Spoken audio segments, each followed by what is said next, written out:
So welcome to Past, Present, Future, the Full Circle podcast. On this podcast, we will be speaking to artists, managers, label owners, stylists, really anyone involved within the UK music and rap industry. The aim is to give you a full circle overview on their life, their past, their present, and obviously their future.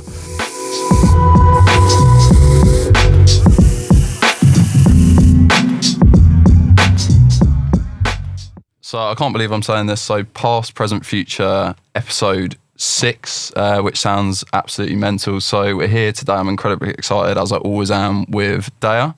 Hello. So this is kind of, I guess it's testament to the fact that the nomination process works, because this was actually a nomination from our first episode with Bliss. Yeah. But yeah, it would just be great for you to kind of introduce yourself initially, and then I'm going to start, as I always do, about where you grew up and kind of how that influenced where you are today. Yeah. Cool. So I'm Deyah, and I'm a singer, songwriter, rapper first though. I say like 80% rap and 20% singing. And I'm a voice for people who are real and authentic. So that's me. Yeah. 100%. And I don't tolerate crap, and I don't talk crap either. I always like to say that. Okay, so if this podcast goes well, you know I've done my job. Yeah, of course. So yeah, to get back to the very beginning, so obviously it is past, present, future. So kind of the ethos of the podcast is, if someone doesn't know Deyah before they've listened, they know everything about you, the full circle come the end of it. So I know you grew up in Wales. Yep. So I wondered kind of how your childhood was growing up in Wales, and how you feel it has influenced or affected you today. Okay, Wales is a beautiful place, but there wasn't much going on when I was living there. It's a nice community vibe, but in terms of trying to now, I guess, elevate yourself to a higher place career-wise or even socially, it's capped a little bit. And when I was younger, I found that to be a struggle. I think growing up, I was sort of birthed into this set of juxtapositions. Where I lived was a Welsh-speaking village in the middle of nowhere. I went to private school, but I'm half Nigerian and spent a lot of my childhood in Nigeria. So there was a lot to see the affluency of a private school, and then to see the, I guess, minimal way of life in a village, and then to go to Nigeria and see poverty. It was all a bit of a mashup, but I wouldn't change it for the world. I love being from Wales, but I think, I would have naturally moved out of Wales at some point anyway. Yeah, 100%. You said that you spent a lot of time in Nigeria and also Wales. What would you say like the split was between the two? I think there's a lot of similarities in the sense of the community spirit, which you don't always find in like a city based area or like a town. But I think being in Nigeria made me look at poverty to its essence, like poverty. And then being in Wales, and I guess my mum comes from poverty, and she would always take me to the place in Wales she was born, which is pretty bad. But you can't really compare Nigeria to Wales in terms of poverty and whatnot, and just the corruption and whatnot. So from young, my mind was open from the age of like 3 to realise Wales isn't just it. There's places out there where there's shit going on. But like I said, I wouldn't change it for the world. It's made me who I am as an artist and as a person as well. Yeah. I mean, I get the impression that you're someone that's very in tune with like gratitude and stuff like that, and going away to Nigeria, and like you say, you referenced the poverty there, and then coming back, and I wasn't aware you went to private school in Wales. Like, how did that make you feel in terms of a privilege when you came back and were entered into that very different world? Yeah, I struggled. I think that brought out a lot of anger issues in me, seeing poverty and then seeing someone at school complain their phone's broken, and then at lunchtime their father or mother's dropping in a brand new phone for them at reception. Like, it was hard for me to digest, and I understood what it was like to have nothing, not because I didn't have nothing necessarily, but because my family genuinely didn't have much back then. But it kept me grounded, and being in that school, I wasn't taken by what private school usually is all about, which is the money and the hierarchy. So it did keep me grounded, but I did struggle to communicate and see eye to eye with people because we had different mentalities. Yeah, for sure. I mean, it makes a lot of sense given the background. And I mean, I'm always interested to understand about the childhood when we have these sorts of conversations. But one of the reasons that I'm so kind of insistent on going into it today is because I read an article, I think it was Huck magazine article. Yeah. And it that was a good article, as well. I was quite happy with that one. It's good. Very. And it references a few things. So childhood trauma, pain, suffering, addiction, and loneliness. All of that. So I do want to go into those various different areas of your life, but to start from the point that we're on at the moment. So childhood trauma. What are they referencing there? So my childhood was a mixture between Scarface, the film, and Friday, the film, and St. Trinian's and Matilda. And I say all that because within that, there's loneliness, there's chaos, there's abuse, there's addiction in all of those films I mentioned. I'm sure I could add other films to the pile, but my father was a gangster of the highest form. Not in a gang, it wasn't knives, it was pinstripe suits and Rolls Royces from drug money. I saw from young, if people hadn't paid him his money, what the consequence would be. And that would just be me being picked up after school and watching it through the car window and then him getting back in, wiping his hands down and driving off. So that was hard for me to see and I guess try and reconcile within myself and keep it to myself as well. And my father grew up in a very strict Nigerian household, and naturally, unfortunately, his discipline was carried on to me. So it was physical a lot of the time. And when you're in that culture, you're taught that that's normal. But when you go to school and you hear NSPCC, you're like, oh my days, what I'm going through is not normal. So that again is a juxtaposition that I couldn't quite marinate in my head, How did you combat it then when you've got these two differing opinions coming into you? And I guess on one side you've got your dad who potentially you're scared of at that moment in time, but also you may respect as well him being your dad. Of course. And then you've got other people that are saying this isn't right, you need to speak out. How did you combat it? It was hard because all my cousins were going through the same thing as I was. Mine was a bit more extreme in the sense of my father back then wasn't fully well, so my experience was slightly different to theirs, not to take away from theirs, but being with them and us all just being used to it and me going, okay, well, they go through it, I go through it. Most people, whatever country you're in, if you're from that household, you have probably experienced some sort of abuse before. I think going into school, I would make excuses. I would hide it more time, but there were times I couldn't. And I would make excuses. But with school being school, that's when, the law comes in. Social services come in because they don't want to hear the cultural part. They're like, well, you're not there anymore. This is where you live and this is the law of the land here. So, yeah, I think I couldn't fight back at home. So I fought in school a hell of a lot. For people who didn't even deserve it, it was a way of me expressing, like someone could literally say like, I don't know, your hair looks different today, and that would just set me off. They weren't even saying it in any type of, sometimes they were though, let me be honest. There was racism in my school to a high level. But some people would just say it because they're saying it as a compliment even, or just out of intrigue, and that would be just an excuse or trigger for me to start setting off with my fists. So I unfortunately carried what I'd been through into school. So yeah, it was difficult, and I write about it a lot, and I think it's something I'll never stop writing about because it was a massive part of my life. So yeah. What was the turning point? My father is a great father in many ways, and I think it's mad actually. Adele released a track, I think it's called My Little Love, with her and her son.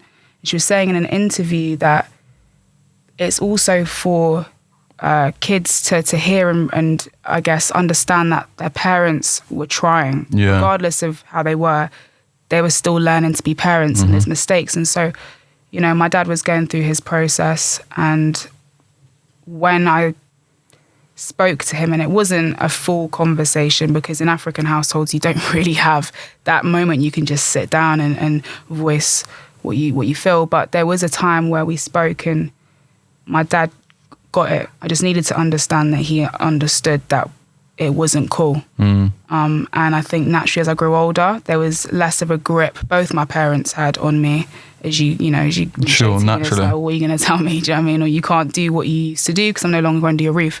So I think that was the turning point, and just me finding forgiveness and realizing we're all human, and I myself, I'm in school punching up kids. So now I see it in me, and I'm like, oh, so that was probably you, Dad, when you were my age. Sure. Do you know what I mean? So yeah, it's all learning and processing, healing and forgiving. Yeah, definitely. You referenced forgiveness a few times then, and for me, I think a lot of our future is, I guess, dictated by our ability to mould negatives in our past to a positive outcome and take positives out of them and lessons that we can obviously influence our future with. So I wondered, obviously, those horrible things that happened in your childhood, upon reflection now, how do you kind of use them in a positive light? It's hard to say they made me who I am, because they did. It's sad that that's what had to happen to create this mind of mine and this resilience. But I'm very open, so I make sure that it's something in my music that I will communicate. And it's really sad, but more time, friends around me or people I meet have gone through some form, whether it's verbal, physical, sexual. So we all have this understanding of it. And, I wouldn't write a whole song about physical abuse, but I do mention it so people are aware. When you see someone on Instagram or whatever, you think like they go through nothing, or they don't understand. And it's important people know that I'm human as well, and I go through stuff as well, and I have gone through stuff, but to use it in not a way that I'm a victim and I'm forever going to be this person who was hit upon, but that I'm trying to come out of it and be a better person and not repeat the patterns. That's really important, not to repeat the patterns of our parents, the negative ones anyway. Yeah, for sure. I'm just thinking one thing you said then, you said it's sad that a lot of the lyrics are relevant to other people's lives and your friends and stuff like that. How does that make you feel? Does it make you feel, I guess it's two-pronged, because it could make you feel, oh, great, actually, like it really appeals to them and it might help them, but at the same time, you're thinking, oh, this is not a unique problem. Everyone goes through this. So how does it make you feel when people...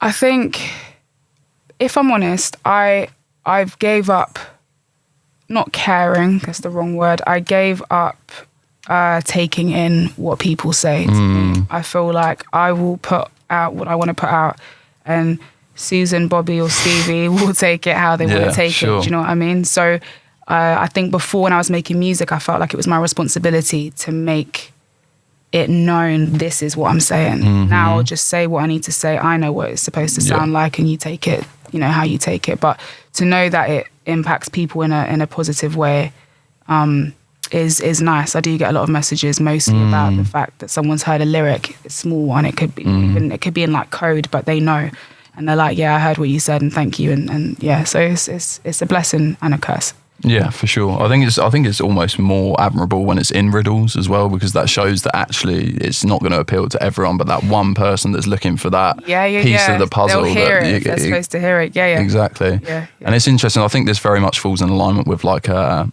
impact category. So I was having the conversation the other day with one of our guests, Floetic, and he was saying that impact over views. And I feel like I get that kind of vibe from what you're saying as well, which is interesting. Yeah, for sure. For sure.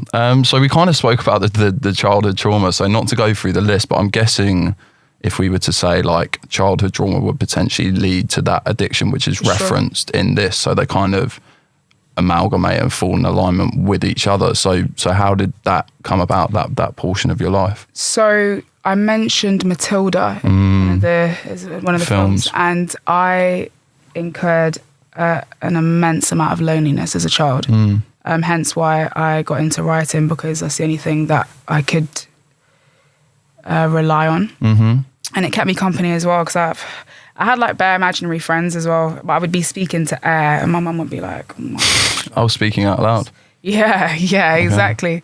So I think loneliness naturally breeds some form of addiction. If you can't fill the loneliness with something else. Sure. And just not seeing eye to eye with people at school, just down to even small things, like just down to the music that they play at parties and house parties. I was just like, oh my gosh, Atomic Kitten. Like, I love me some Atomic Kitten, but come on, do you know what I mean? And just point of views and, you know, I don't know, a friend would be going off to Monaco for a holiday and she would talk about the fact that the food that she had was X, Y, and Z. And I'm like, bro, I've just come back from Nigeria where they've got no foods. Do you know what I mean? So yeah, that was part of the loneliness. My mum worked so much as well, and I was left with whoever was able to look after me at the time. And so again, loneliness. So with addiction, I started drinking quite young. Drinking in my household was a normal thing. It wasn't where you have to like. So my pops was all about, he likes a little brandy, a little whiskey here and there. So when I was young, he always used to slip me some. When I'm saying young, 7 or 8, he'd slip me a little something. And it wasn't like a whole glass or anything like that. But taster. Yeah, taster, that's the word. Like a little, they call it thimbleful, like a little small bit, yeah. Just need to I'll bear that in mind. I think it's like an old saying. My mum's quite old, so I get all these old school sayings, but I think it's like a thimbleful. And that's young though. Yeah, it was young. And I don't want it to seem like every day I was legless at the age of 7, but I did have my experience then. And then alcohol in my house was just a normal thing. My mum loved red wine and white wine. From young ages, I could tell you what wine was what and if it was dry or sweet or whatever. So, and my dad loved champagne and brandy, and that was all this lager called Tenants, which is the strong. I know my beers and my lager, but Tenants, and I can handle my beers and my lager, but Tenants, like half a Tenants, I'm finished. So anyway, it was Tenants. He loved a bit of Tenants. And you know, when you're young, you tend to have to hide alcohol from your parents. Mine would be like, this is what I've got today kind of thing. And it wouldn't be frowned upon. Yeah, exactly. So I kind of thought it was cool. Like, it was all right to be not cool in the sense of cool, but cool as in it's chill to be drinking. And I think just the habit of it, whilst my friends were getting excited and giggly over planning on MSN, like meeting up for a drink somewhere. Like, it's the norm. Well, I've been drinking for 3 years. Do you know what I mean? It wasn't anything new. But yeah, the normality of that definitely bred addiction, and then that bred more addiction as my life has gone on. But it was mainly alcohol from young, yeah. At what stage do you think it got a problem as opposed to just drinking? 16, it was an issue. When I was out with friends, you know, they would have a few and that would be it. But I realised I would keep going, and I'd be approaching people on the road to go into off licenses for me, and they'd be like, come on, man, like, we're done. And I couldn't really get out of that habit. And then when I was just turning 18, I went on a A-level girls trip to Kavos. Okay. My gosh, I don't know what on earth I thought I was doing out there, but I remember my doctor saying to me, you can't go, and because I used to see her quite often for antidepressants and stuff, and she was like, you can't go because that culture there, that's unlimited alcohol, there's no limits, you're now of age or getting to the age of 18, so I'm worried for you. And it wasn't like a little 5-day week stint. It was 2 weeks of 2 weeks. I know. Whoever booked that one of the girls booked it, but didn't tell. We didn't know it was 2 weeks. And she's like, really? Yeah, it's 2 weeks, guys. Wow, okay. I'm gonna die. So yeah, being out there for that amount of time, my doctor was like, oh, this isn't good. And I was of age, so she couldn't really be talking to my mum about it. But my mum also said to me, if you go to this thing, which I don't want you to go, but if you do go, when you come back, there's this like camp conference thing in Serbia, which I'm going to send you to, which is like a spiritual camp thing. So the deal was go to Kavos, do what you got to do, but the minute you get off that plane, you're on a plane to Serbia. So I was like, yeah, cool. And ended up going, and I drank so much out there. And it was I know that's the culture of it, but it was, 9 a.m. I'd be by the pool drinking beer already, and my friends would be still putting their makeup on. I'm like, come on, do you know what I mean? And I'd be doing that all day. I wouldn't want to go for dinner. I don't want to talk to that man or that man. I was just concerned with the fact that beer was like £2 and I've got money here to be spending. So that for me was when I realised, like, yo, this is bad. And I didn't experience the holiday. I can't really tell you what happened per se, any highlights or any funny parts, because I was just in my own world, just drinking. So, yeah, mad. Yeah. Yeah, that is crazy. I mean, 2 weeks in Kavos is not for the faint-hearted, but I mean, it sounds like you took it to the extreme as well. In weird ways, because there was, casualties out there where people were on the floor and they drank too much and, I don't know, alcohol poisoning. I never got to that stage because it was already very much tolerable in my body. But it would just be, the whole day of drinking and then realising, I haven't eaten today or whatever. So, it was peak. So talk to me about the camp in Serbia then. So you referenced that, and I'm going to guess, is that what is documented as your rehab period? Is that? So actually, no, my rehab, that only happened in 2019, going on to 2020. The Serbia situation was in 2014, I believe, 2013, 2014. And I literally came off the flight from Kavos, went home, and there was a suitcase by the door. And I was like, where are you off to? To my mum, because she travels a lot. And she went, no, you are off to Serbia in 2 days. I was like, nah. So I tried to run away, stay at my friend's yard, turn my phone off. And my mum found me because I didn't really, out of all the friends I had, she knew it was only a couple that I actually liked. The rest of them were just part of the group. Acquaintances. The nature of a girl's holiday. Yeah. So she found me, brought me back home. And then on the day of the flight, this pastor from this church and these 3 men from the church came to the house and literally grabbed me and put me in this minibus and closed the door. And I remember my mum, she's not really emotional. She isn't really maternal. And I haven't really seen her cry much. But I saw her cry and wave through the window, and I was like screaming, like, I ain't going to Serbia. As soon as you drop me off to the airport, I'm coming back. And ended up going to Serbia. It was an incredible experience. That was life-changing for me. It was amazing. And my mum then, on my way back from Serbia, she messaged me going, by the way, you're off to Montenegro now. I was like, leave me alone, man. I've just done Serbia. Do you know what I mean? It's long. So, the pastor was like, I kind of knew this already. I spoke to your mum about it. We're going to Montenegro for a week. I was like, bro, I've done like almost 2 weeks in Serbia. I'm going to a week if it's long. But it was all part of what I didn't understand then, the healing process. Yeah. So that was beautiful. My life completely changed. Ended up going to uni to study to be a pastor. Became completely sober. And life was great. And then we'll probably get to it at some point. But then 2019 is where I went back 100 steps, even worse than I'd ever known myself to be. So it's always been, my life's always like this. And at the moment, it's like this. So I'm like, oh no, I'm waiting for this bit to come. Do you know what I mean? So, yeah. Yeah, I was actually going to say, so you touched upon it then, but you referenced, say, the camp in Serbia and then Montenegro, you said was life-changing. To me, to be transparent, life-changing is for life. So for eternity, your life. So I would kind of argue that point and say potentially it wasn't life-changing. So what was the trigger in 2019 that, I guess, undone all that great work that had been done in 2013, 2014? So I think when I say life-changing, I found faith in God, and that hasn't changed. Okay. So that will always be there. Prior to that, I didn't have any of that. Yeah. I didn't care about God or whatever. I just cared about myself and I guess escaping all the crap in my head. Yeah. So that's the life-changing aspect of it that has always been with me. But when I went to uni, when did I start uni? Where did you go?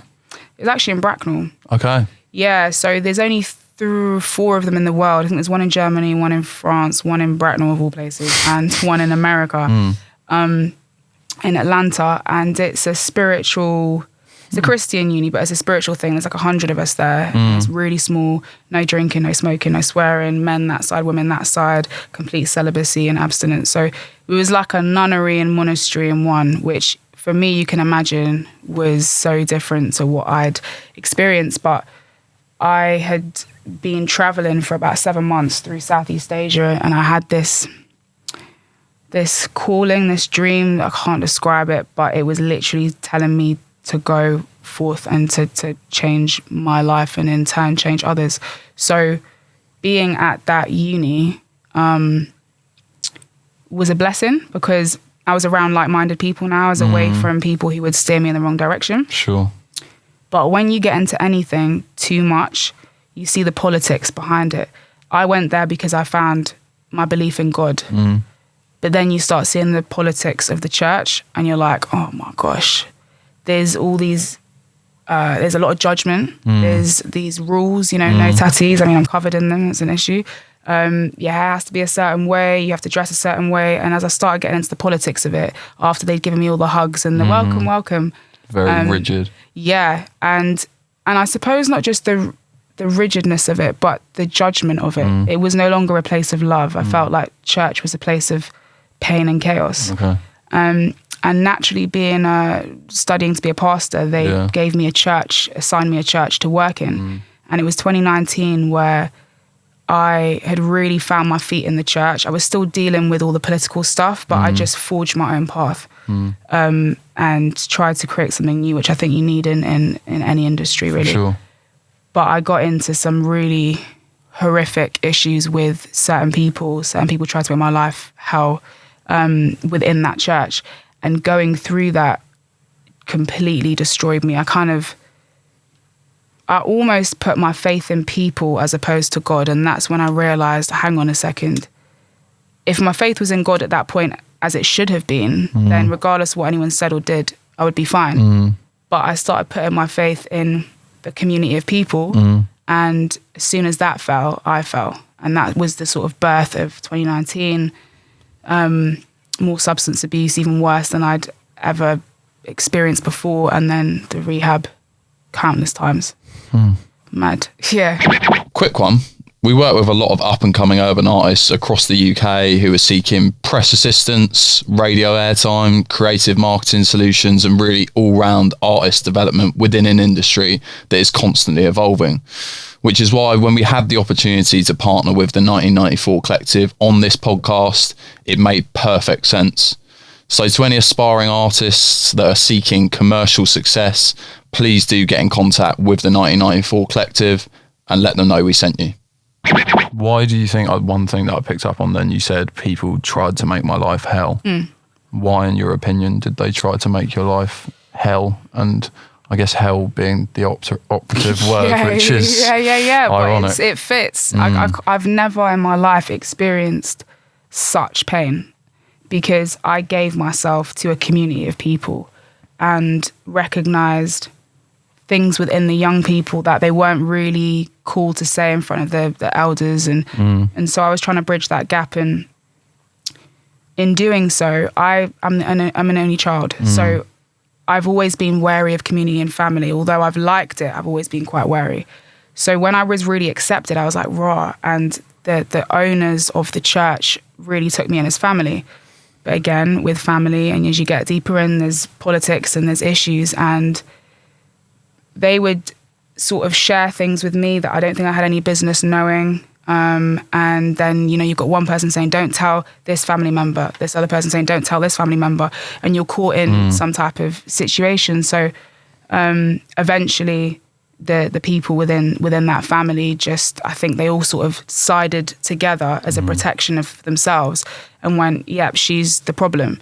Well, actually, you've all confided in me and you've put me in different positions and difficult positions I shouldn't have been in, which has now caused me to not know who to trust or what to do.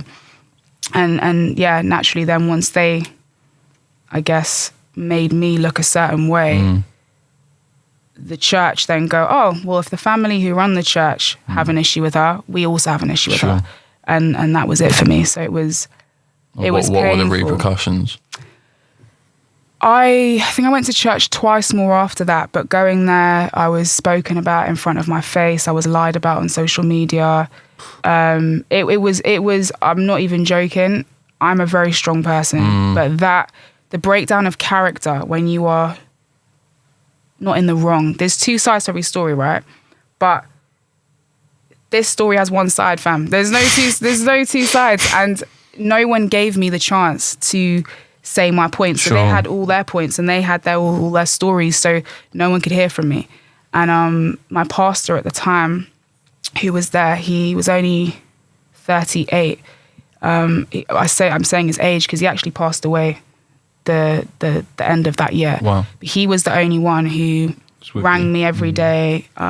We met a lot of the time. He would come to my yard and we'd go for a walk and he would talk and help me through this. And he was like, do you know what? What's happened isn't right, so I'm going to make it right. And I'd be like, no, do you know what?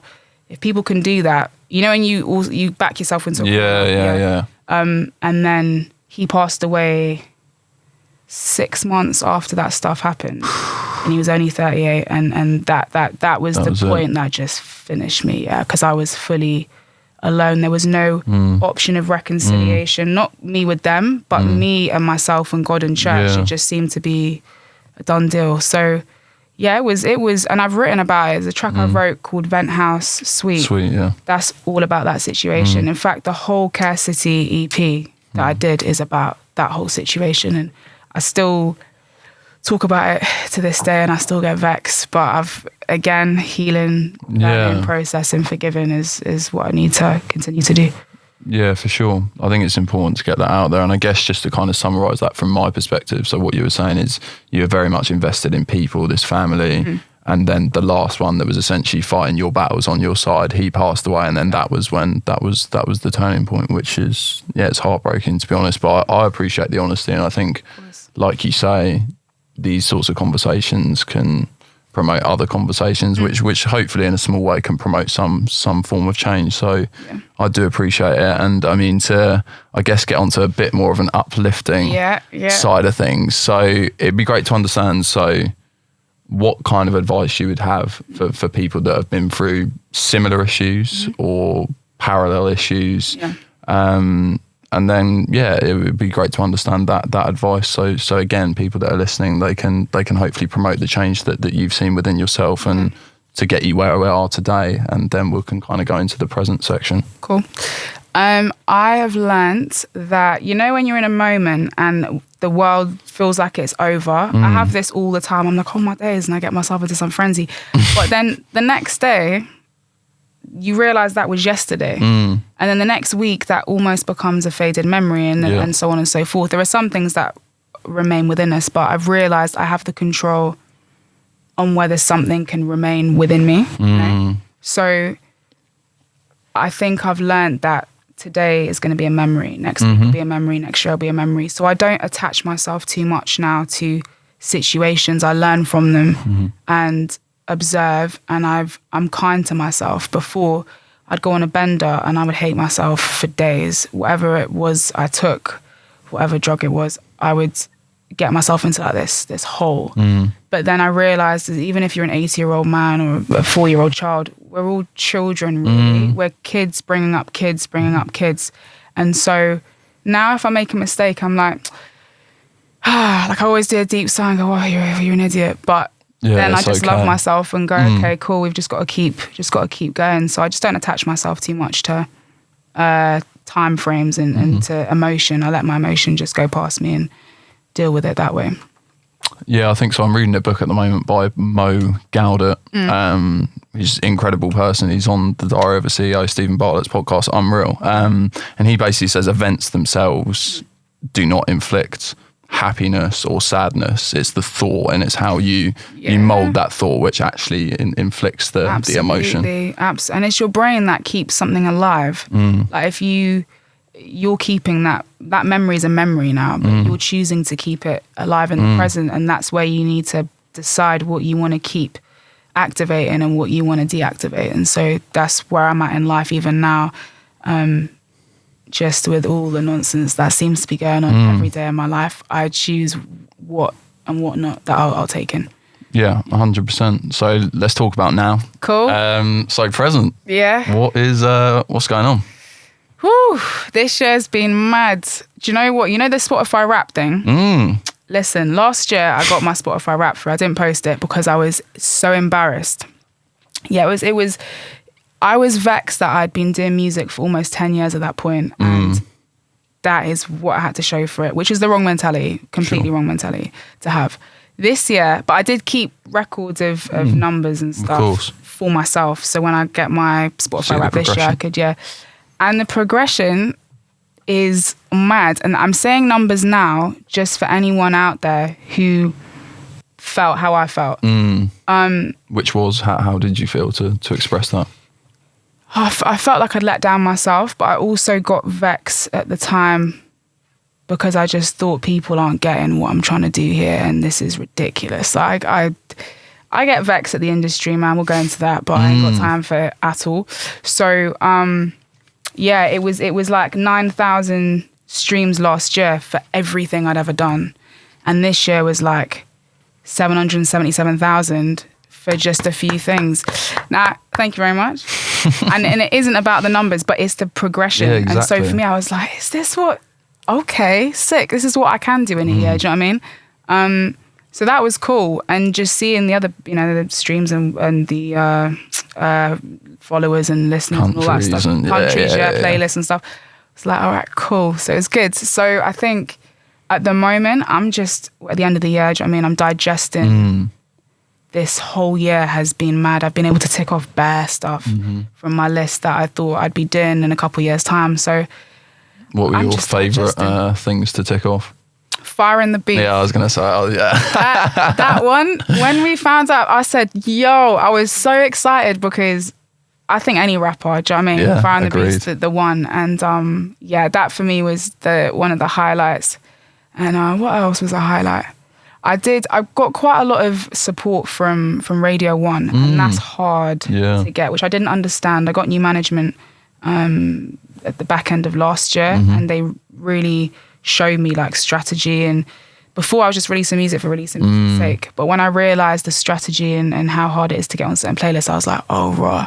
So that, and just the exposure I've got, and heroes of mine who I've been either in studio with, or they've just come in on a session and listened to my stuff and been like, yo, that's mad, or labels I've met with, to know that there are people I've looked up to since I was young who formed like the careers of Amy Winehouse or Drake or whatever, being around those people and them appreciating what I'm doing. Again, it's not about people and numbers and accolades. It's about the hard efforts. And when you appreciate someone's work ethic and they appreciate yours, you're like, oh, cool. Do you know what I mean? So yeah, it's been mad.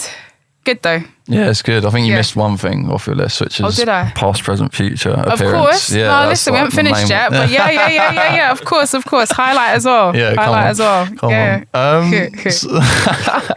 Something you said earlier when we were kind of moving into this section was about the industry. You don't like the industry. Yeah. So the sponsor of this podcast is 1994 Collective, incredible business, which is run by a female called Chloe. Big ups to Chloe. Yeah, 100%. Big up Chloe. But one of the things that we're interested in kind of promoting is conversations around females within the industry and the issue that there is.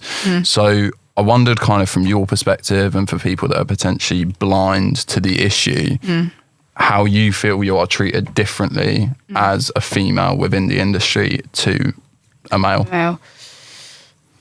Being a rapper also adds more, is it smoke to the fire or fire to the smoke? Smoke to the fire. There's no smoke without fire. Something. Yeah. I think I'm thinking of a different phrase. Adds more something to the sign, whatever that is, fill in the blanks. More oxygen to the fire. Something like that, yeah. So I've had so many situations where someone's introduced me to someone and like, oh, she raps. And they're like, oh, okay. Sort of turn around. And then they may hear me in the booth and then want to give me the time of day. Yeah.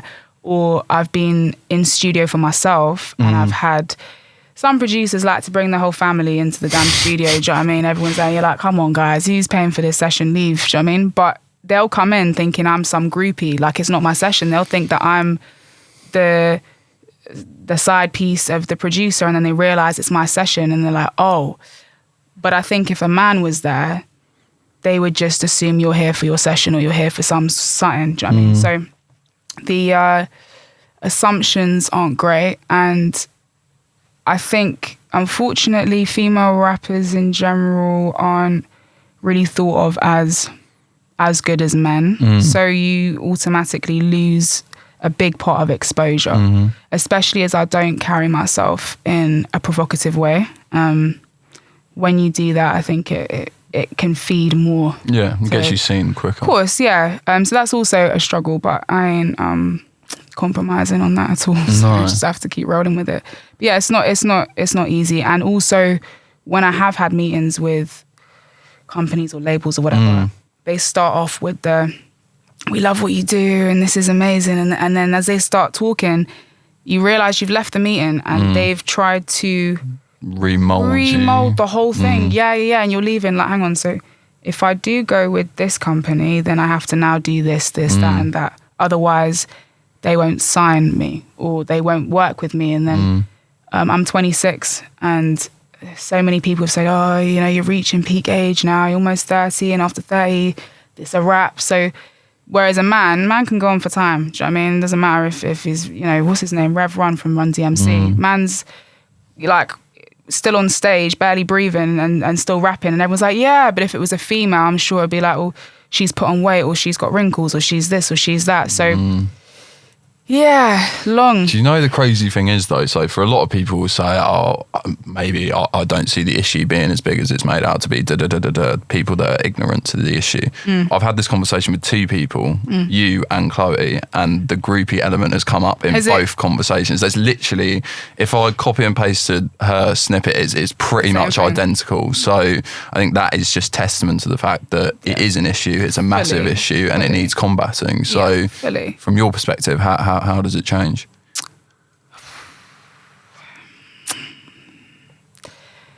I think it just starts with mentality. I mean, unfortunately, like I said, I think the industry is a very dark place and it gives out what it wants people to receive. If the industry just gave out positive stuff, then people could only listen to positive stuff. But there's the choice to perpetuate this narrative, which is what people are now listening to. And then you have to go to underground or conscious artists to find that positive stuff instead of it being given and fed to you. Yet they complain about, mental health. But if you really look at it, the music you're giving out is probably going to be breeding mental health, even more so. Do you know what I'm saying? So for it to change, I think it's mentality. And I think that starts from young. I think that starts at home. Even when I go into studio, some producers, they'll just try it. They'll just assume like I'm the producer and you need me. Well, no, I'll go find someone else. Do you know what I mean? And they kind of, are you single? Are you this? Are you that? Bro, ask me that again and I'm gone. I don't have time for it, So it starts at home. It starts with their narrative. It starts with their mindset. And hopefully, as people change in general, there will be a mass sort of change. But I do think females are now more so just, they don't care. They're just coming out doing what they want to do. And I think that sort of path is what I cheer on. So, yeah. Yeah, for sure. Awareness is a big thing as well. So hopefully if we can continue to kind of drive these conversations, a small part of the change will happen. So, yeah, again, appreciate you speaking on it and a hard topic to speak about, but an important one as well. Yeah, for sure. Very important. So before we kind of move into the future and talk about your goals, aspirations, etc., I think it was the 2-month anniversary of Exit the Dance yesterday or the day before. Oh my gosh, it was his birthday. Yeah. So how's it been received? Whew, it's mad because if I'm honest, I thought it would receive, from an audience perspective, a lot more love than it did. Now, I'm not saying it didn't, but it received more industry love than audience love. Which I can't really complain about because I think at this stage of my career, there's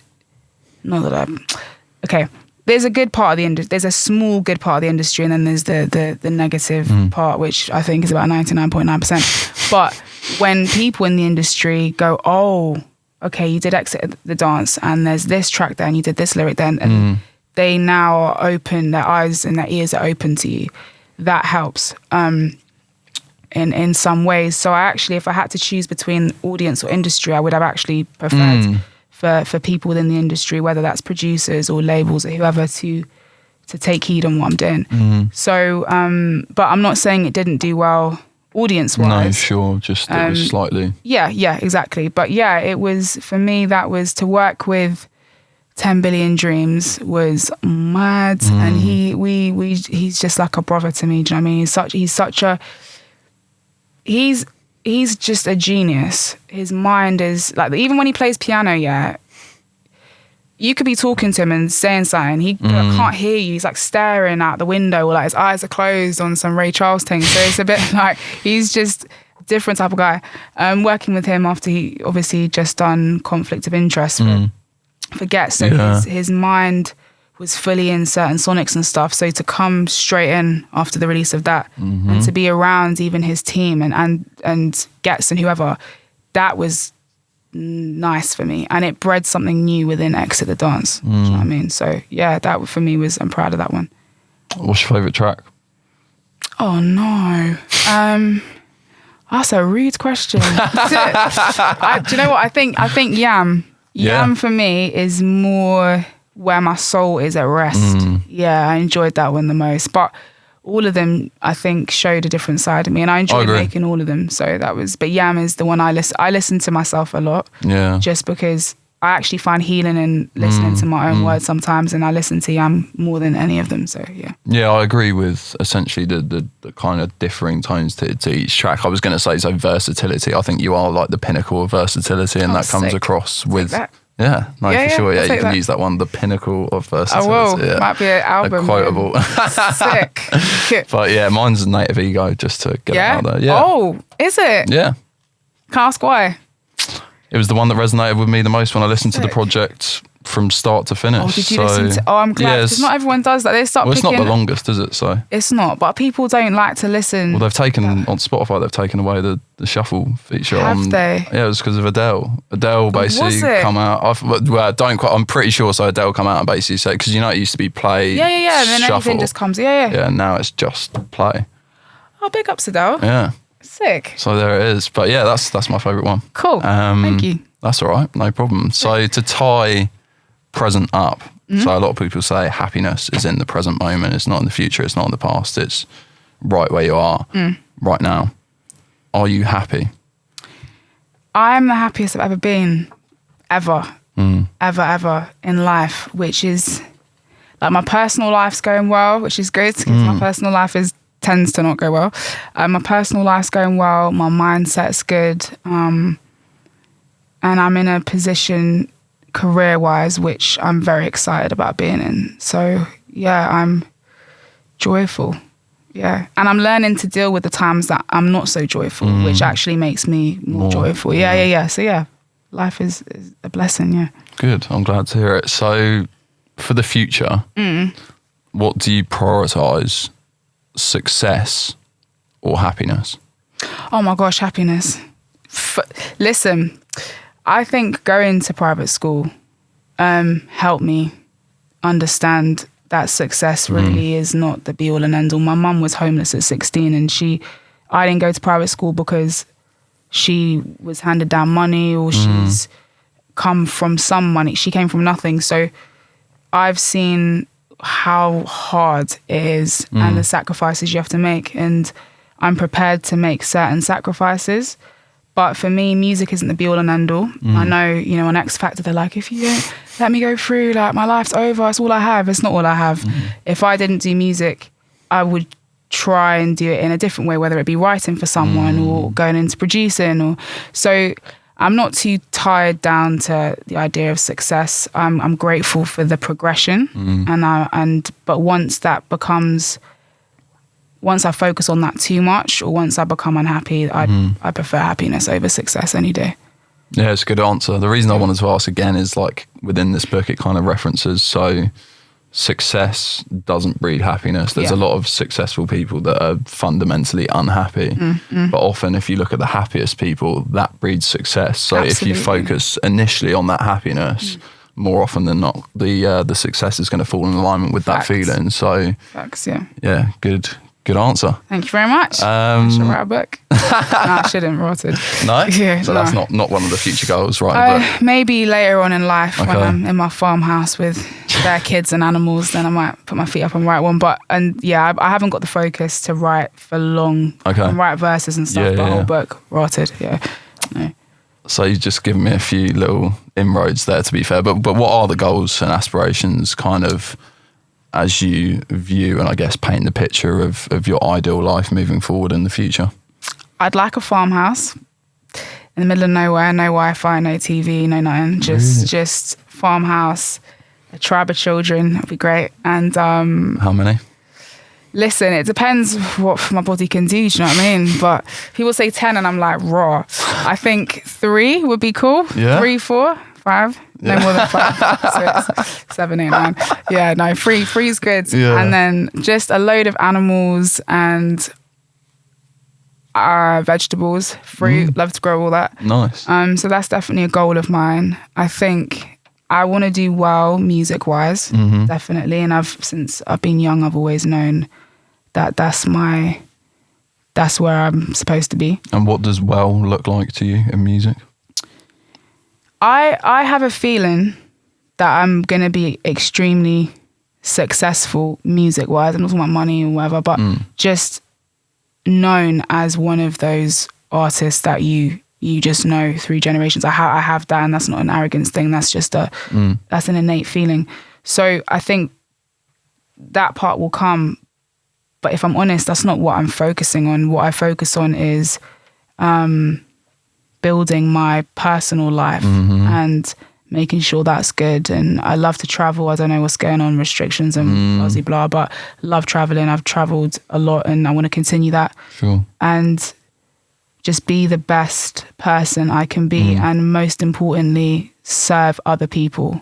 I'm not here for myself. Yeah, I want the farmhouse and that, but I don't want a Lamborghini and Bugatti, not interested, because what happens when you crash it? Then you got to pay for it. I ain't doing that. So just a simple life for me, and just do music to the best that I can.